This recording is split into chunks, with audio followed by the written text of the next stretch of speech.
Сейчас я хотел бы представить возможность высказаться нашему коллеге из Индии, Анвару Канвару, руководителю индийской части нашего делового совета.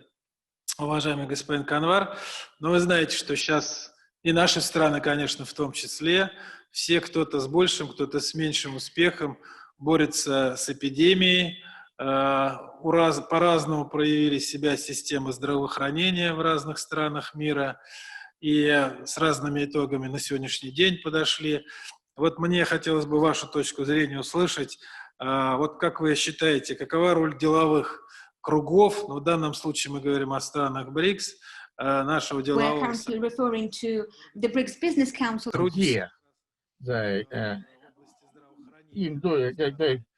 естественно, тот же вопрос, роль цифровизации в таких процессах. Какова она, на ваш взгляд? Пожалуйста. Good morning, good afternoon, and good evening. Thank you, Mr. Catherine, my old friend, since inception, 2013, when this forum was formed in Durban, for your introduction and for the question. And my other colleagues, Mr. Jackson Snyder, Captain Sheila Rong, Buzi Muziza, and Mr. Macron Ryoga, President, New Development Bank. First, I'd like to extend my greetings to all my friends from across the 4 continents. I hope you are staying safe and keeping well. My best wishes for your good health. Minister Denis Mentro, Minister Maxim Reshetnikov, Deputy Minister Sergei Repopko shared some very valuable suggestions. We fully agree that this is the time to rise together in solidarity and work in unison for the benefit of people across BRICS. This has been the guiding principle for us in the BRIC Business Council. Mr. Catherine, the BRIC Business Forum has been organized exceptionally well. Sessions were well crafted. Speakers were of extremely high caliber. Discussions were intense, provided new avenues for collaboration. My compliments to the organizing team. Let me now share my perspective on the subject you raised, healthcare and digital economy. COVID-19 crisis has been a challenge and a learning. What began a health crisis has turned into economic crisis. World output that grew by 2.8% in 2019 is set to decline by 4.4% in 2020. Most BRIC countries are staring at negative growth this year. Governments have taken measures to check the spread of virus to revive their economy.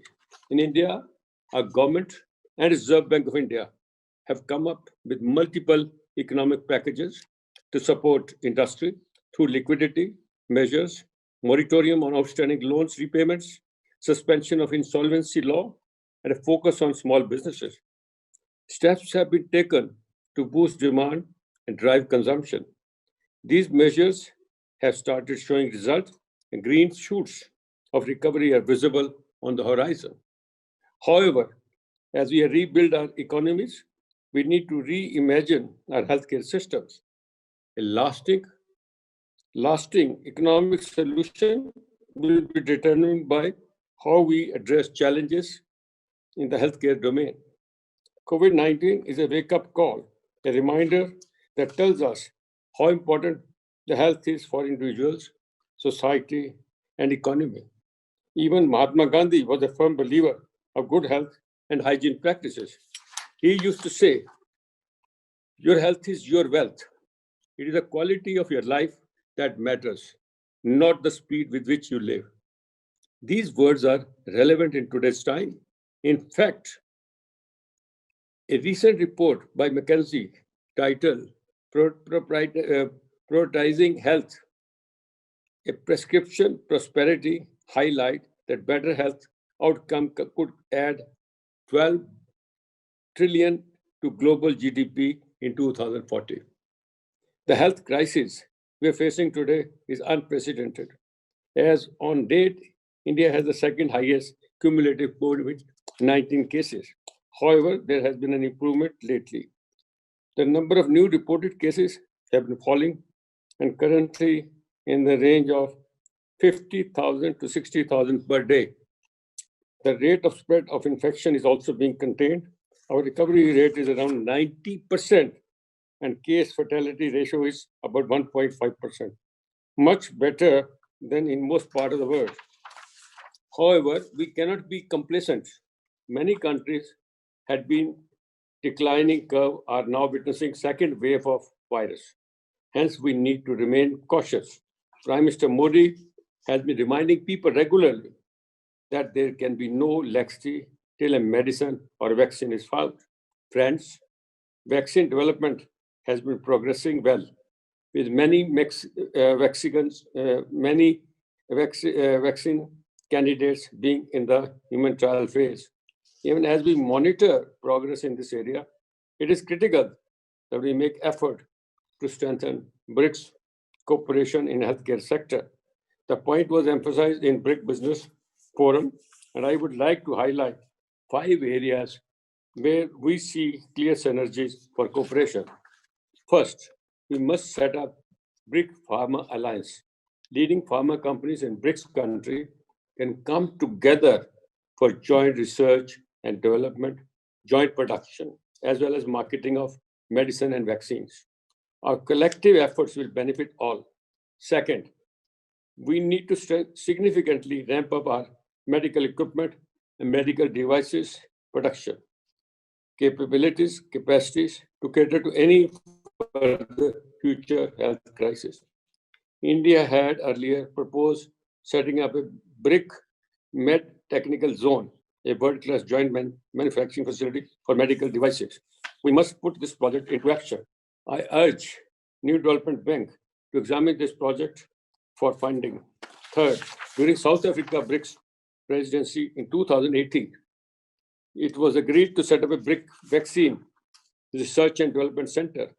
Such a center has become critical in the current scenario. This was also discussed in the virtual meeting of BRICS Foreign Minister in September 2020.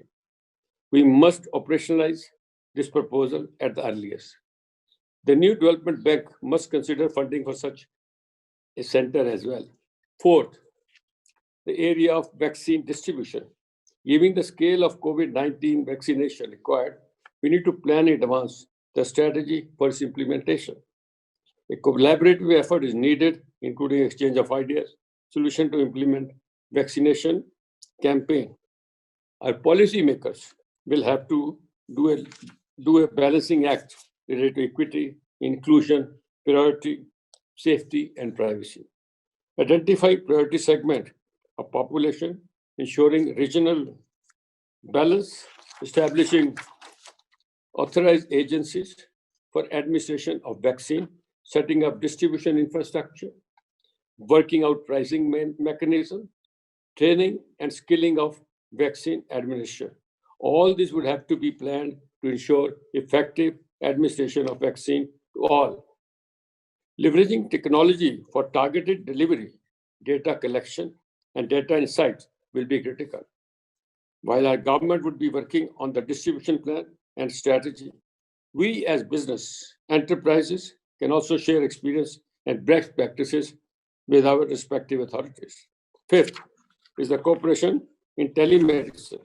We saw its utility during the COVID-19 period in countries like India, where the ratio of the doctor and hospital beds per patient is low. Digital solution can help in filling the gap. With telemedicine, we can make best doctors available for consultation in the remotest corner of the country. BRICS countries must explore collaborative opportunities in this area. In fact, at the BRICS summit in Brasilia, Prime Minister Modi had underlined the importance of digital healthcare to encourage innovative solutions for healthy lifestyles. He also mentioned how BRICS can increase cooperation by giving mutual recognition to the traditional health knowledge.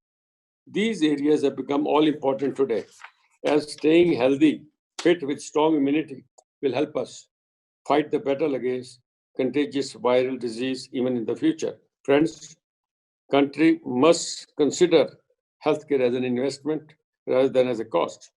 We need to utilize digital technology, artificial intelligence, and robotic in our healthcare system. Information on advanced healthcare practices being followed in BRICS countries must be exchanged regularly. Continuing with our thrust on digital, let me now share ideas on digital economy. Since the onset of pandemic, digital services have supported economics, businesses, and individuals across the world.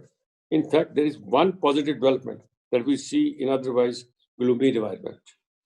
It is the growth of the digital economy. In India, the foundation laid for the growth of digital economy over the past decade helped us stand in a good stead during the pandemic. The government effort towards improving digital penetration, enhancing telecom connectivity, and ensuring data availability at affordable price have been a boon for India. Add to this several innovation in digital use cases in India that have become global case studies. Backed by software development capability, India created a technological marvel called India Stack. This technology is based on the digital infrastructure and helps to link consumer to any stakeholder, government, businesses, app development, etc. It can be used for creating digital solution to most hard-hitting problems. India has successfully used this for creating identity stack called Aadhaar, or unique identity of citizen, which has been critical in implementing various government programs and schemes, and including direct cash transfer.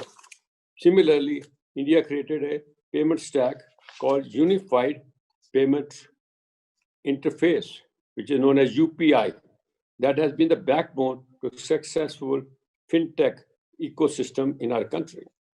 The work is going on for developing a health stack, which will transform the way health system functions today. I am sure that other BRICS countries can benefit from India's experience of developing and utilizing India Stack. It is difficult to imagine the extent of adversity we could have faced because of COVID. But for the digital infrastructure and services, not only big data and artificial intelligence help in COVID management through contact tracing, mapping, etc., using India's own Arogya Setu app, telehealth consultation have come to rescue of patients. Online learning has ensured completion of curriculums for both young school-going students and college-attending teenagers. This digital experience is not temporary. Rather, it will be the genius of several innovative ideas for the future. The COVID disruption has created new digital opportunity, new way of living, new way of working, a new way of communication. This will transform our business operations, and many sectors are already seeing it. I'm sure similar development are taking place in other BRICS nations as well. Given the growth potential for digitization, we need a strategy for cooperation in the digital economy. Let me highlight 5 areas that can be a part of such strategy. First, we can work in strengthening digital infrastructure and improving data connectivity. This is important for ensuring digital reach to rural and remote areas. We must also share experience on 5G implementation. Second, we can work together enhancing digital literacy, especially for reskilling and upskilling our people on emerging technologies. This is more important for youth, women entrepreneur, and MSME, medium and small scale industry. BRICS Digital Skills and Education Summit can be a first step towards practical cooperation in scaling. Third is the need to support cross-border e-commerce for the MSME. It will facilitate greater export opportunities for the small and medium scale entrepreneur, enabling them to scale up their operation and be a part of the global supply chain.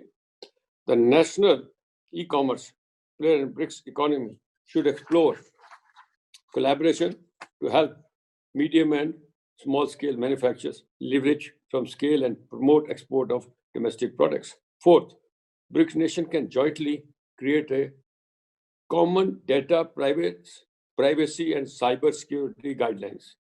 These subjects should be examined in detail among experts from all BRICS countries. Fifth, keeping in mind long-term sustainable development, we need digital innovation to address the challenges of the future, such as climate change, access to clean water, identification, prevention of epidemics, challenge of urbanization, challenge of dwindling natural resources, and sustainable agriculture, etc. Before I conclude, I would like to quote Mahatma Gandhi once again. He said, "Future depends on what you do today. You may never know what result will come of your action, but if you do nothing, there'll be no results. The time to act is now. Let us use the valuable learning from this BRICS Business Forum for practical cooperation. A joint effort will pave way for growth and development of our economies. I want to thank all of you for giving this opportunity for sharing these views. Thank you, Mr. Catherine.